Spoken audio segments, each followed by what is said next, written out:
Okay, this is a really good interview. Dan Millman, bit of a legend. I read his book many years ago, and interestingly, when I told people I was doing this interview, loads of people just came back with so much love and support and appreciation for him. Bigger name than I thought he was, actually. So his book, Way of the Peaceful Warrior, we'll talk about that in the interview. We get into talking about boomers, spirituality, spiritual disappointments. We got some really good topics.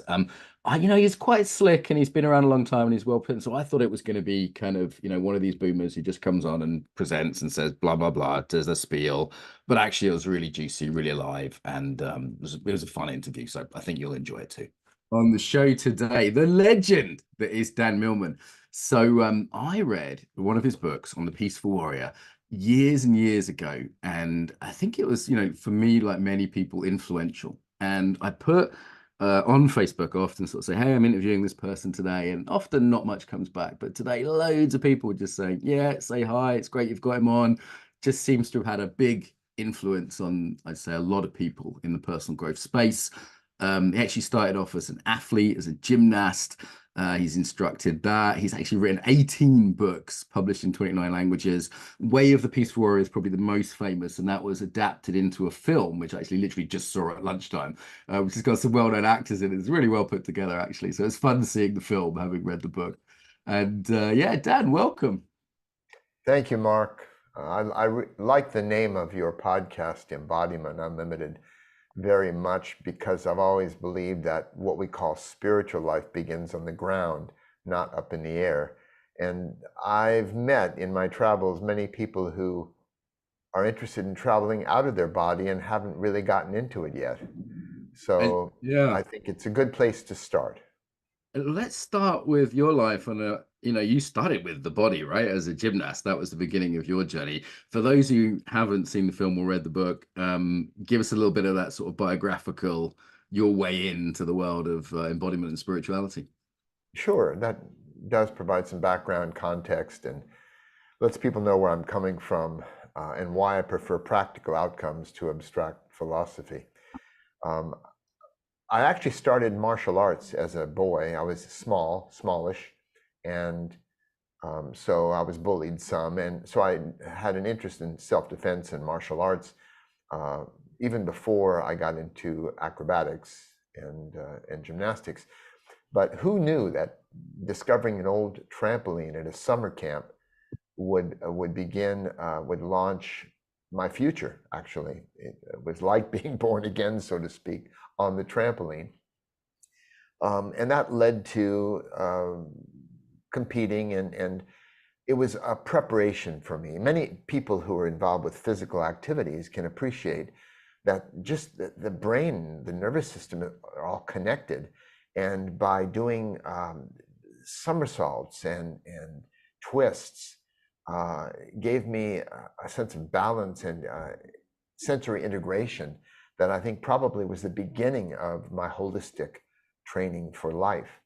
So I ended up in Albert Hall in London, winning the first World Trampoline Championship. Um, and there's a whole story about that. I won't go into it at the moment. But um, after that, I did have a motorcycle crash as described in the movie or shown in the movie and in the book, which shattered my right leg. It shook me up. I started asking bigger questions about life. Also, many people who've read the book or seen the movie imagine I learned a lot of wisdom from a Mr. Miyagi type, the man I called Socrates, the gas station attendant, in that book. And then I started teaching. But actually, there was a 20-year period, 2 decades, working with 4 heavy-hitting mentors that was part of my preparation for the speaking and the teaching that I do today. So perhaps that's, in a nutshell, a way to catch up with. I've been involved with yoga, practiced yoga for many years, martial arts and gymnastics. That's my primary background. I did get a black belt in Aikido, the martial art of Aikido, after Can I I ask started. who that was with? Just to jump in, because I know I've done Aikido quite a lot myself. I probably know the people involved. So Oh, who well, you can appreciate then that now that if I'm ever attacked on the street, I can whip out my certificate. yeah, can grab someone's wrist. No, who was that with? Was that in California? Yes, a man named Robert Nadeau who worked directly with the founder, Osensei Morihei Yeshiva. Um, he worked with him in Japan right after the war. He was stationed there, and so he was trained by the founder, and so I was part of that lineage. And I appreciate the philosophy, of course, and Mm. the way you learn to blend with other people.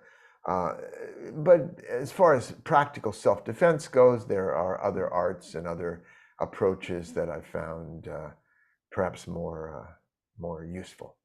Yeah, I've been to Bob the Doe's dojo. And also, I sort of found that journey myself with loving the philosophy and the aesthetics and the beauty of it and the movement of it, but then sort of being somewhat disillusioned at a certain point with the practicality. Um, you've got your own embodied form as well, right? You have a morning practice that you've done for a large number of years. Is that still something you're doing? Yes, I still do it for about 45 years or 40 years, 85, since around 1985. I call it the Peaceful Warrior Workout. It's 4 minutes long, and it's based on the principle a little of something is better than a lot of nothing. So it's a wonderful warm up, even for those who are quite active in their daily lives. It's a great way to just stretch out and do some deep breathing, movement, stress release, just to start the day right. And who doesn't have 4 minutes, 3.5 minutes to exercise? It's excuse proof. And again, simple is powerful because we're more likely to do it.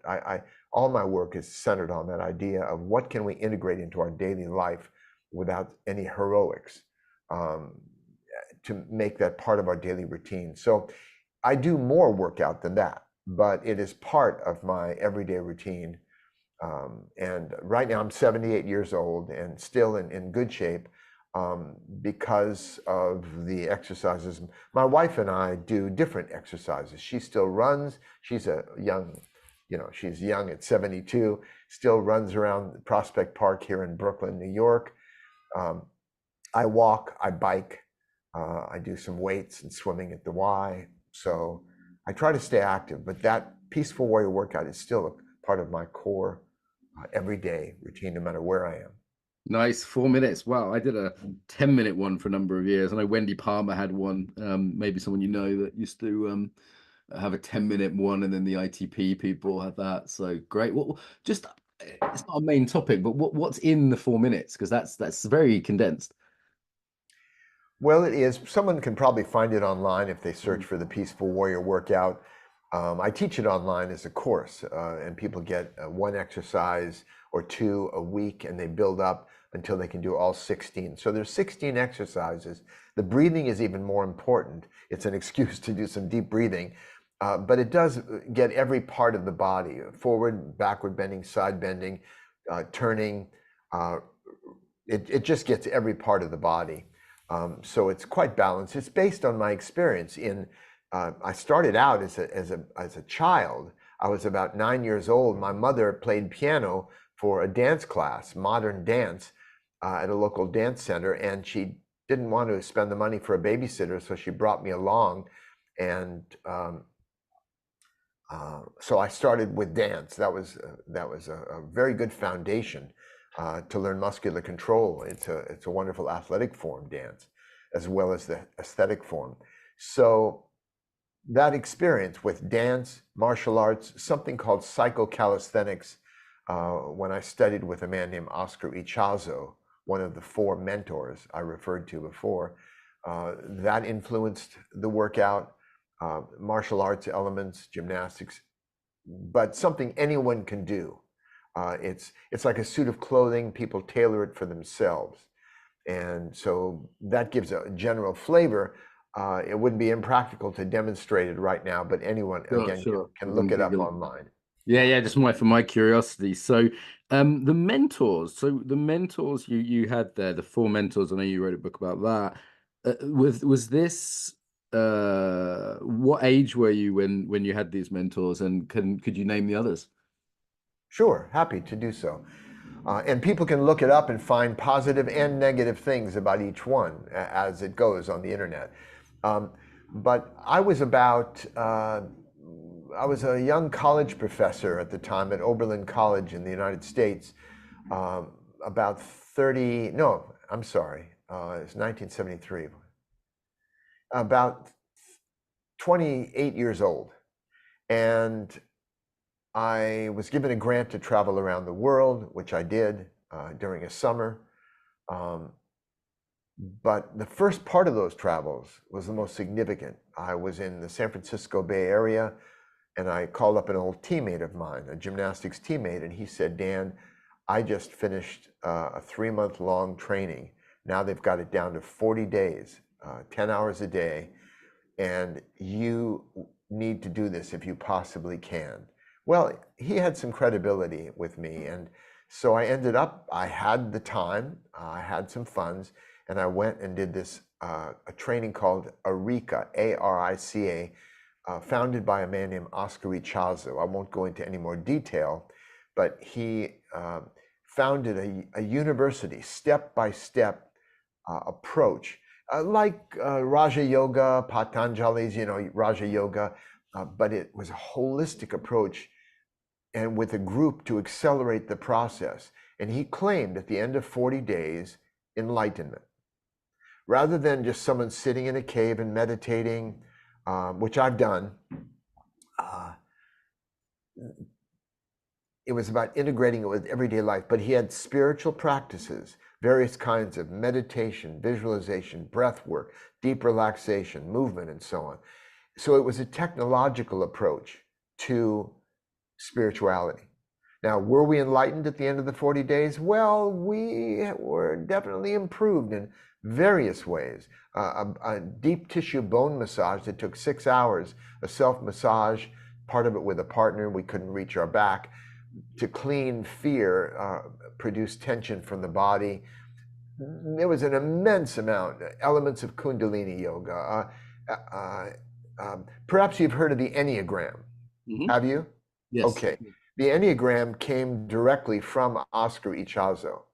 Helen Palmer, Stephen Riso, the other authors finally acknowledged that yes, Ichazo was the source. But we learned to look at someone's face under even lighting and read their, what he called ego fixation, now they call personality types. So this is the variety of material for self-analysis and so on that was supposed to culminate in enlightenment. Well, it didn't, but then there was an advanced training, which I took. Then I started teaching for Arica, and so on it goes. The point is, the point of the book, by the way, my latest book called Peaceful Heart, Warrior Spirit is a memoir which tells the true story behind the story of Peaceful Warrior. And so that's when I outlined more details about the 4 mentors. But Oscar Ichazo was the first. That was the technological approach. Then the guru. His name was Adi Da, or Bubba Free John, Da Free John. He was had a lot of mojo, a lot of charisma, brilliant, creative, wrote many, many books. Wild guy, right? Yeah, but he also had some liabilities as well, as we often learn in the spiritual traditions. We put people up on pedestals, then knock them off.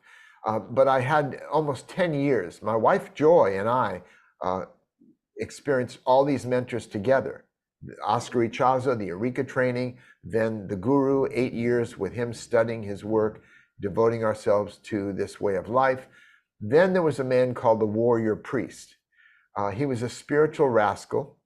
I doubt many people have heard of him. His name was Michael Bookbinder, but I called him the warrior priest. And he was like a cheerleader to the soul, a martial artist, a martial arts teacher, a fencing master, a healer, practical spirituality. And those who've read my book, The Life You Were Born to Live, about the life purpose system, that came from a series of lectures that the warrior priest gave. Those who took a knife fighting training, I taught for 14 years, personal growth, spiritual growth through knife fighting and self-knowledge. That also came from the warrior priest, and I developed it further. So that was a very different kind of teacher. And then finally, the 4th mentor was the sage. He's the only one still alive. The others aged out of this life. Um, and the sage was a PhD in psychological anthropology. So he was grounded in academia, um, but very practical. His work was based on, influenced by two Japanese teachers, a man named Shoma Morita. Morita used to say things like, when running up a hill, it's okay to give up as many times as you want, as long as your feet keep moving. A very practical psychiatrist. And he focused on what we do rather than trying to fix our mind, our thoughts and emotions, but focusing on our behavior moment to moment. So anyway, that gives you a flavor. The sage brought me back down to earth after visiting the sky of mind and metaphysical dimensions. Brought me back down to earth, practical everyday life.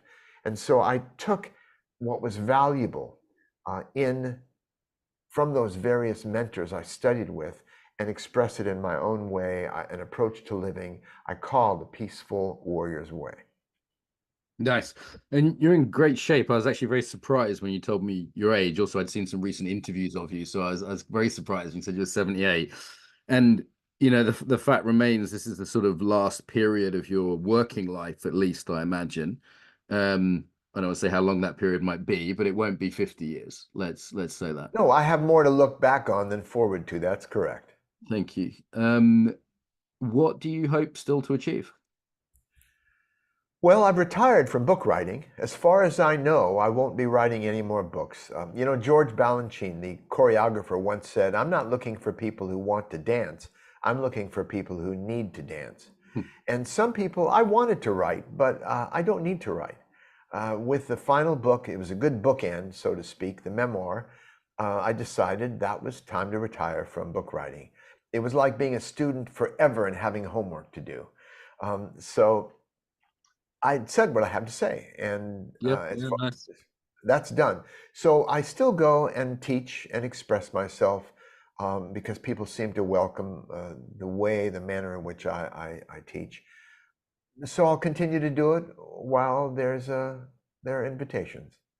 So that's what I just continue to do. Meanwhile, we have grandkids coming over today, three, and my wife and I are active grandparents. We live a stone's throw from three of them, and so that's part of our life now, a growing part.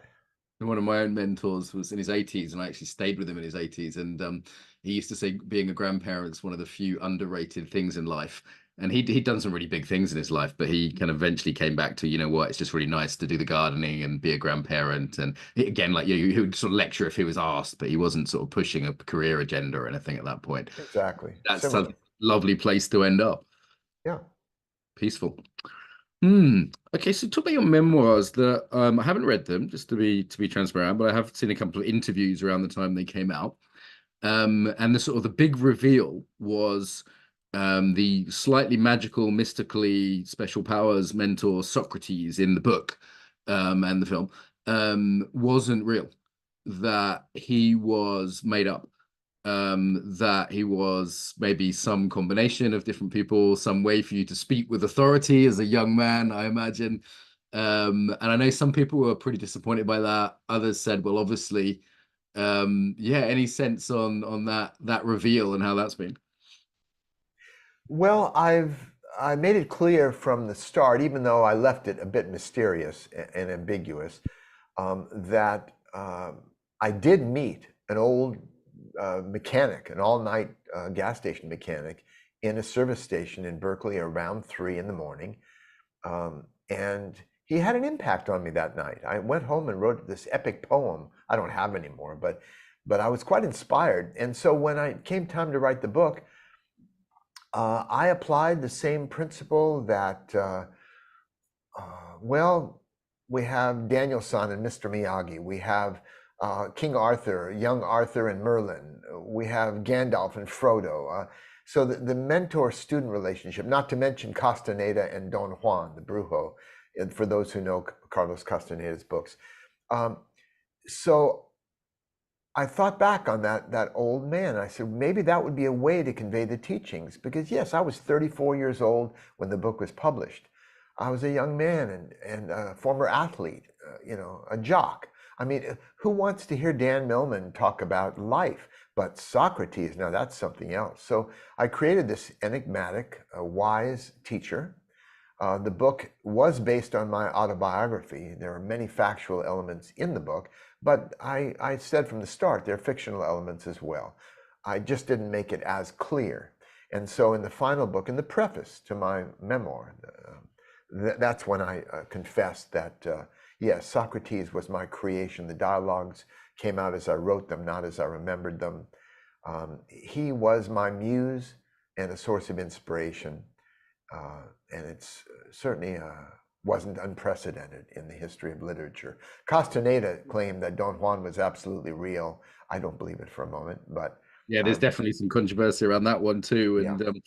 And I certainly understand it as a writing mechanism. I remember how hard it was to be taken seriously in my 30s and teaching anything. And it's a little easier in my mid 40s with a bit of gray in my beard, but certainly it's as a writing mechanism, I understand it. What about the sort of piece around kind of like slightly magic powers or special abilities? Castaneda also has this. Does that sort of reel people in some sense of the romantic? We're drawn to thinking of Mr. Miyagi being able to do these inhuman things.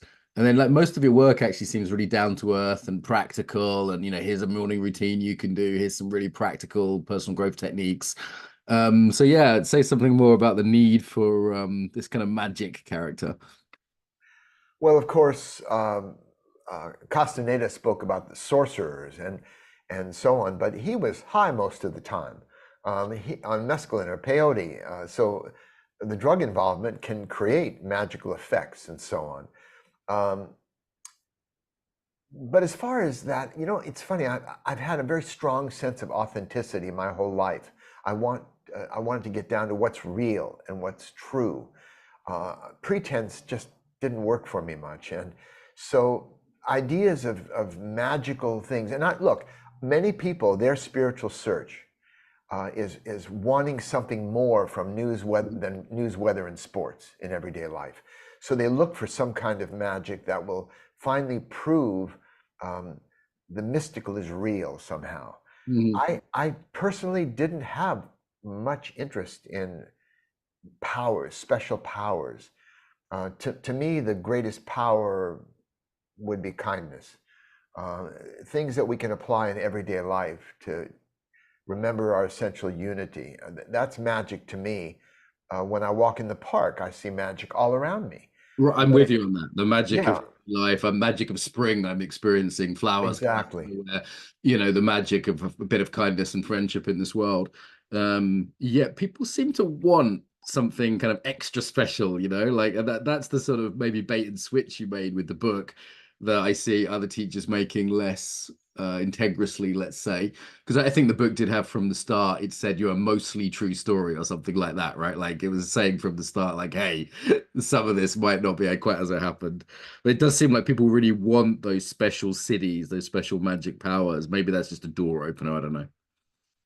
Well, again, and people can seek what they want, and eventually they may come to a place of disillusion, which sounds depressing, but actually it's a freeing from illusion. And they find out maybe that what we have is here and now.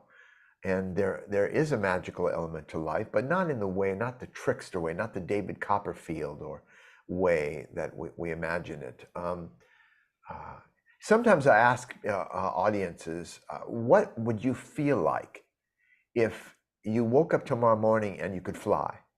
Like Peter Pan, like Superman, Superwoman, whatever. You could actually lift off the ground and soar. And many people say, I'd feel ecstatic, I'd feel powerful, I'd feel free, I'd feel liberated, I'd feel delighted. Well, yeah, probably so. I know I would. Uh, but I'll bet after a month or 2 months or even a few weeks, we'd start taking that ability for granted. Oh, Yeah. wish I could fly faster. I'm late to work today. Um, you know, there go the friendly skies. Everybody else is learning how too.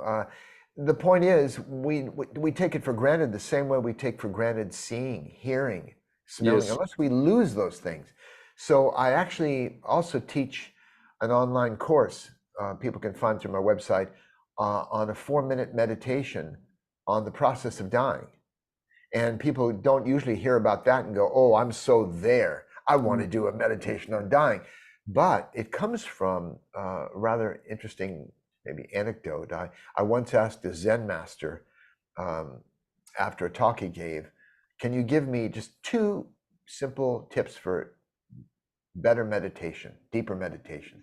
And he said, yes, first you must have good posture, sitting straight, not leaning forward into the future or backward into the past, but sitting stably in this moment. Second, you must die. Now, obviously, he didn't mean physical death. He meant die from attachments, because otherwise we sit down and we meditate and we're daydreaming, wondering what we're going to do later that day, and all kinds of thoughts come up because we're still closely attached to life.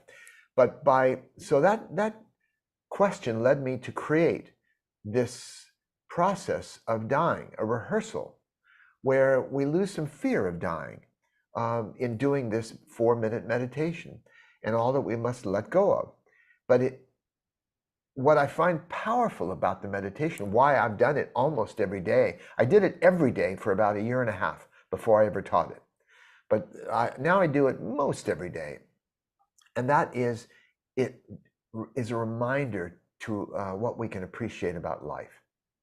Because when we see what we let go of when we die, then we really can start to appreciate those things more. And that's what led me to this answer, that little roundabout story. That's nice. I went for a walk with my friend who's just had to start using a wheelchair a couple of days ago. And I was, like walking's a superpower. And it's like, wow, I can walk. And I was hopping over logs. And I was like, oh shit, we're gonna have to carry a chair across this tree that's fallen down on the path. And if there's mud, that's the end of our walk. If the path isn't cleared properly, that's the end of our walk. It was like, whoa, I take this shit for granted every day. So it was a good reminder. Yeah. Let's talk practical stuff then. So you've long career in personal growth, lots of workshops, lots of books. What are your sort of top practical things, that you found are just consistently very helpful for people? Well, the movie, of course, emphasized the idea of living in the present moment. And yes, there are certain benefits. The way I would describe it is that the only thing that exists, the body can only live in the present moment. But the mind flits from what we call past to what we call future a great deal of the time. In fact, whenever we reflect on something, whenever we think about anything, we are thinking about the past or the future. In the present moment, there's no thought. There is only pure awareness, a cat-like awareness. For example, if we were sitting across from each other and I took out my keys and I tossed them to you suddenly and said, catch, Mark, while you're reaching for those keys, like a cat might, you're not thinking about what you're going to do later that day or what you did yesterday. You're totally aware.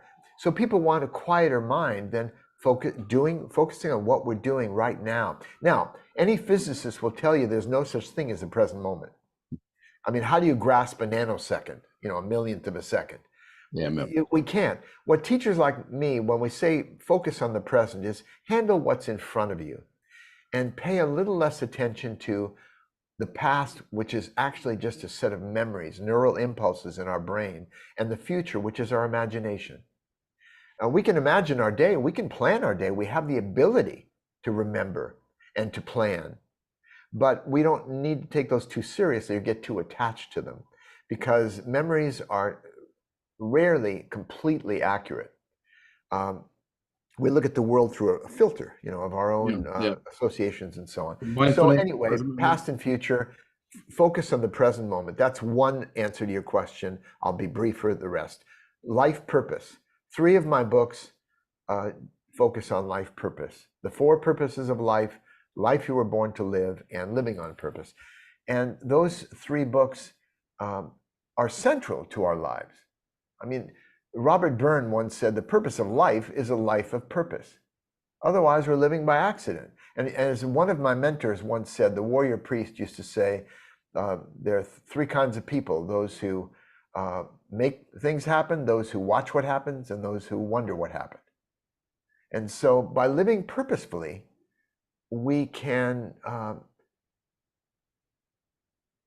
get into that flow, that zone much more often. You know, Chikmin Sai talks about flow and that absorption. Some people call it satori or samadhi, but it's in the present moment, being absorbed in what we're doing. And I learned to do that obviously in gymnastics.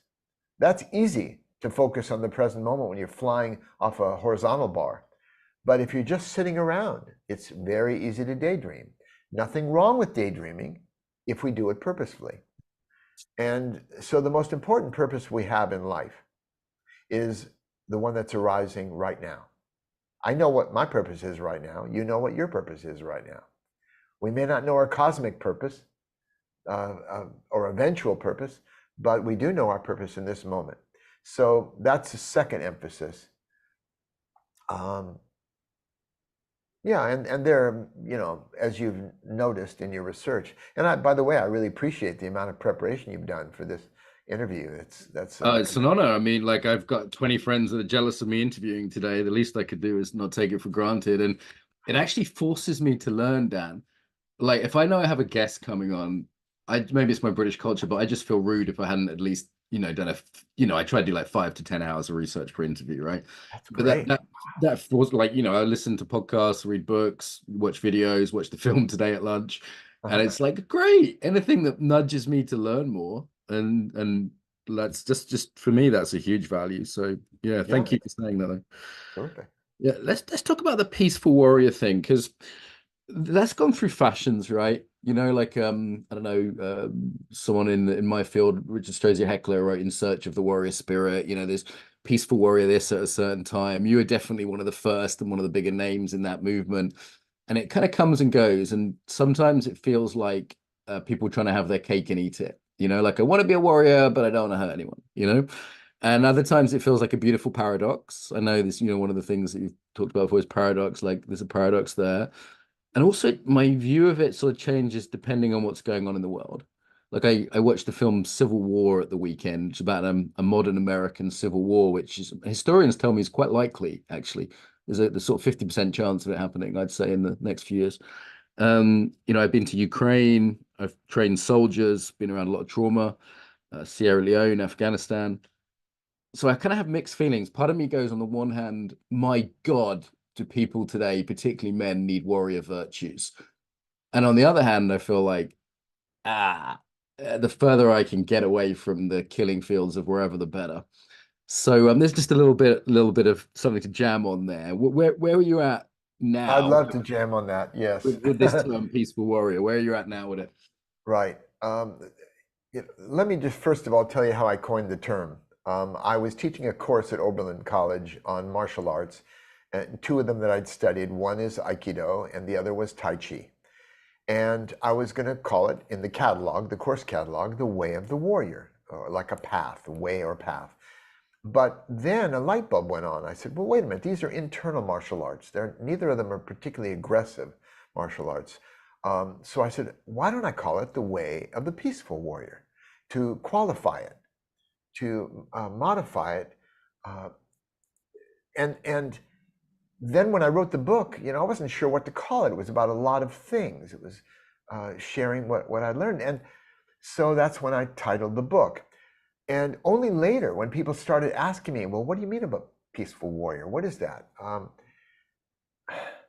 There are many warriors who are strong, who put themselves in harm's way, whether it's police, military, special forces. So I don't want to cheapen that or dilute it. They come across, adrenaline, high adrenaline states. Their lives are on the line, and I don't want to denigrate that at all. But not all of those warriors, and I've met some of them, have a peaceful heart. But there are also peacemakers, people who wear all white and maybe beads, love beads, and they do a lot of yoga. And they're nourishing, they're kind, they're vulnerable, but not all of those have a warrior spirit. And so what I mean by peaceful warrior, it's not an oxymoron. Peaceful warrior describes all of us. Every human being I've personally met is striving to live with a peaceful heart, a sense of serenity or equanimity among amidst the daily news. But there are times we all can recognize we need a warrior spirit. There are moments. And by warrior spirit, I don't mean fighting necessarily, except with inner demons, self-doubt, insecurity, that sort of thing, the internal contradictions and stumbling blocks. But I mean rolling up our sleeves and just marching into life and doing what we need to do, calling on that sense of will, power, courage. So that's what I mean by warrior spirit.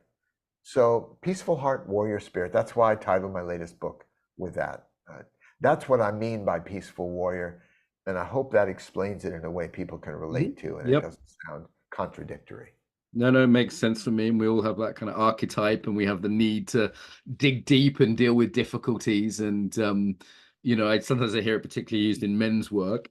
And there's been an evolution over the years, though, right? Like the 60s was very much the kind of peace and love era, and that didn't quite work out. And what I increasingly hear actually is people, particularly young people, are quite resentful against boomers, people that of sort of your age who are kind of coming up in the 60s, and some of that's just financial. They can't buy a house, it's just kind of very practical.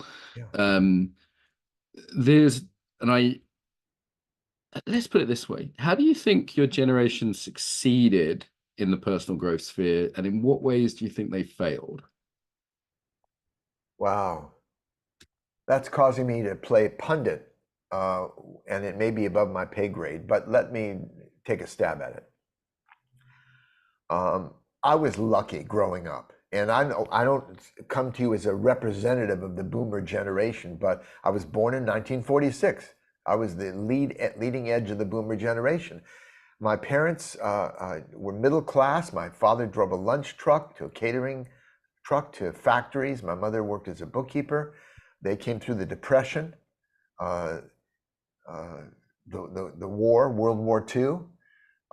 Whereas I was the inheritor of this boom, this economic boom. They gave me whatever they could. They were there for me. So that's talking about my life. I can't extend that into the entire boomer generation. Sure. But in a way, it's been a fortunate and in some ways lucky time to grow up, to come of age. Schools were well funded, relatively speaking. Life seemed less complicated, except that idea of ducking our heads under the desk in case of an atomic attack. We did have that bit of stress. So we were free then to go through these phases of make love, not war. I was never really among the hippie generation. I was busy studying and training at the time. But I sympathize with the whole idea of connection of people. As I describe in my memoir, my senior year in college, after shattering my leg, I wanted to explore what was inside. So I took some LSD. I found a friend on the team who knew somebody who knew somebody. And he said, "You want to take LSD, Dan?" I said, "Yeah, I'd like to explore. What is there?" He said, "Have you ever been stoned?" I went, "No." He said, "You ever been drunk?" I went, "No." He said, "You Into should the walk deep before end. you run." So anyway, I didn't really like smoking and or drinking very much, but I tried, weed, of course. And first time I truly appreciated music. And then I did this one trip, and it was instrumental in some of the things I wrote in my first book, in terms of awakening, the death of the ego, et cetera, et cetera. So I was free among my generation to explore these things and be disillusioned. And the whole personal growth explosion at Esalen Institute in Big Sur, California. Yeah, and we have daughters. I have daughters ranging in age from 55 down to 40. And they grew up, and millennials have a tough time of it. Many of them are moving back home, multi-generational home families. So I have a great compassion for them. And I can understand a resentment of these boomers just hanging on, clinging to the good life.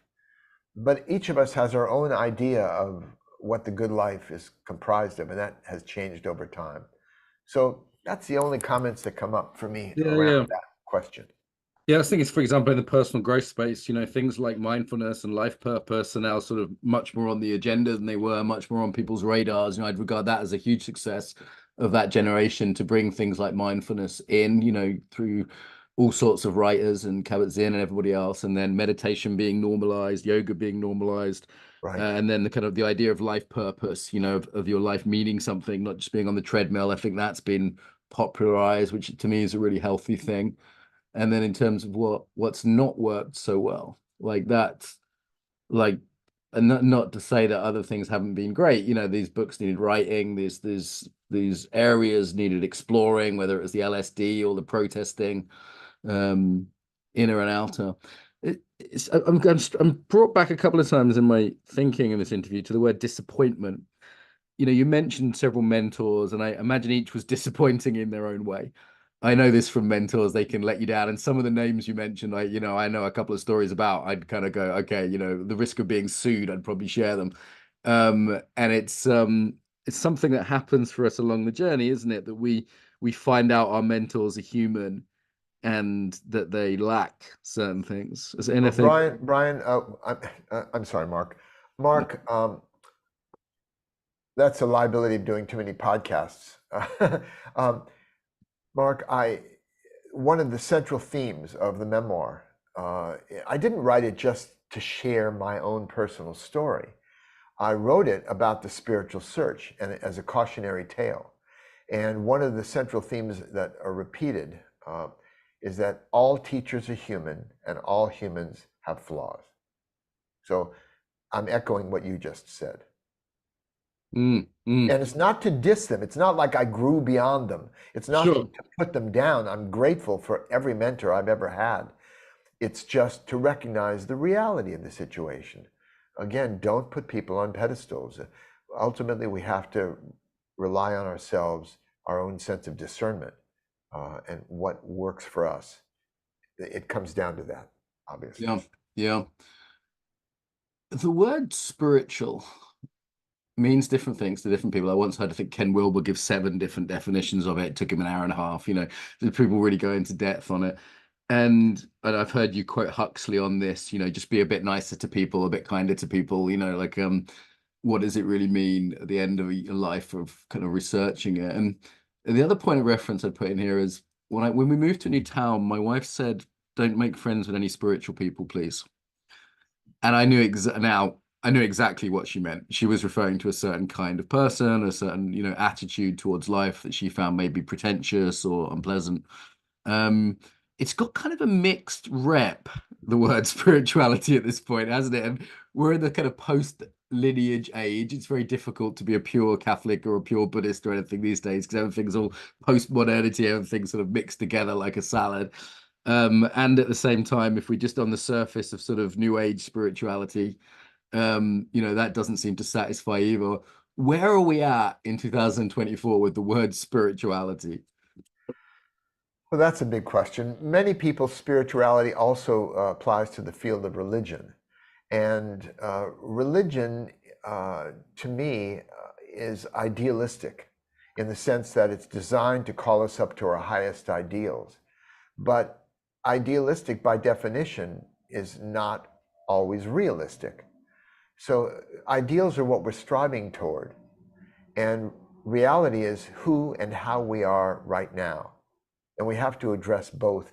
There's a Serbian proverb, 2 men looked out of prison bars, one saw mud, the other saw stars. And I believe we live in 2 realities.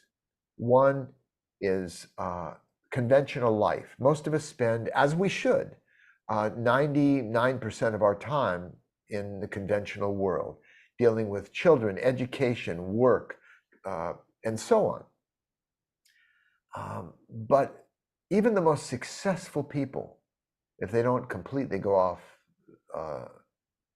the deep end, most successful people may have times in the middle of the night or they wake up in the morning and they go, but what is it all for?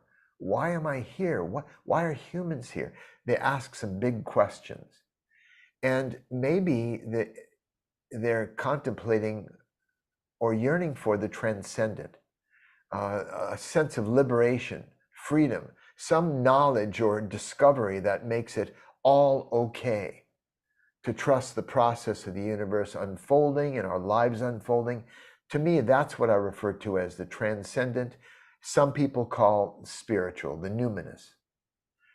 So yes, the word spiritual has become distorted and diluted and sullied in some way, because it refers to some as untethered beliefs.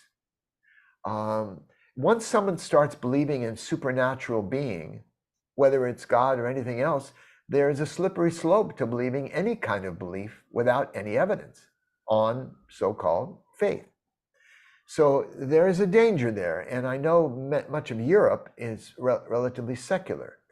What we miss, not going to church or synagogue or whatever it may be, or temple of one kind or another, is we miss groups gathering together, singing together. But that can be accomplished in other ways without asking people to believe things without any evidence. The mythologies and tales of every religion. So spirituality gets mixed up and muddled with all of that. And yeah, New Age types. I've never been, as you know, if you've done your research, and I know you have, I sometimes joke with people that decades ago, the bookstores moved my books from the New Age to the Middle Age section in the stores. Yeah, I love that. I'm stealing that joke, by the way, Dan. I hope you don't mind. Feel free to do so. My joke now. You're old now, so it's my joke. But I've never been particularly a sensitive New Age guy. Yeah, I get that. Again, yeah, the New Age is, again, more untethered beliefs, more speculative information. Metaphysics is a lot about, some people catch a cold. Someone else says, oh no, I'm having a cleansing crisis. Now, these are just ways to reframe what's going on. We're feeling out of sorts and we recover. And it helps. The best thing about a cold is it helps us appreciate not having a cold. The best thing about pain is it helps us be delighted when we're not in pain. So I'm going off on a bit of a tangent, but that's what comes up for me around the whole term spirituality. But I do want to end with a brief anecdote, which is I once asked my daughter, who's very well read, when she was about 10 or 11 years old, I said, what spiritual books have you read? What are your favorite spiritual books? And she gave me a list the next day. And none of these 10 books were anything to do with the occult or religion or New Age or metaphysics. All of them were books that inspired her.